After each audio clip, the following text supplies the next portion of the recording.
সুদীপ আদিত্যকে বলে, আচ্ছা আপনি রিকম স্যারের উপর রাগ করেন কেন? ওনার উপর সব কিছুতেই আপনি কেন রাগ করেন? তখন আদিত্য বলে, আরে কেন রাগ করবো না কেন? আপনার সব কিছুতে কেন চলে যান উনি?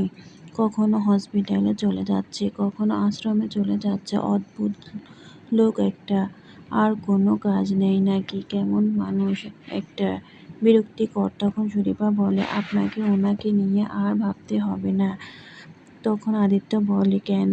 তখন সুদীপা বলে, কারণ আর কাউকে আমি নিজের মনে জায়গা দিব না। আদিত্য অবাক হয়ে সুদীপার দিকে তাকায় আর বলে, আর কাউকে মানে কাকে জায়গা দিয়েছেন আপনি সুদীপা? তখন সুদীপা ওইখান থেকে চলে যেতে আদিত্য বলে, দাঁড়ান। তখন সুদীপা দাঁড়ায়।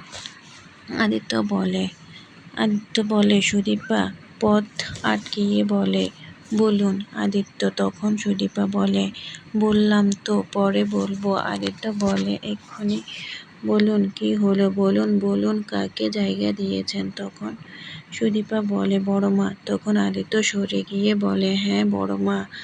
বড়মা কি হলো? বড়মা কোথায়? তখন সুদীপা বলে, আমি তো বলিনি বড়মা এসেছে। তখন আদিত্য বলে, আপনি তো বললেন বড়মা। সুদীপা বলে, আসতে পারে। এই বলে সুদীপা চলে যায় পিছন দিয়ে। আদিত্য সুদীপাকে বলে, সুদীপা পিছনে যায়।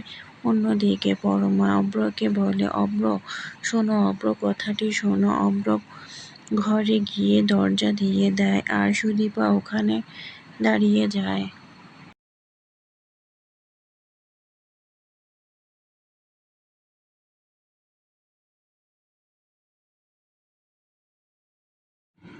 আদিত্য ও সুদীপার সাথে দাঁড়ায়। সুদীপা বলে, এ কি দাদা, এভাবে দরজা বন্ধ করে দিল কেন?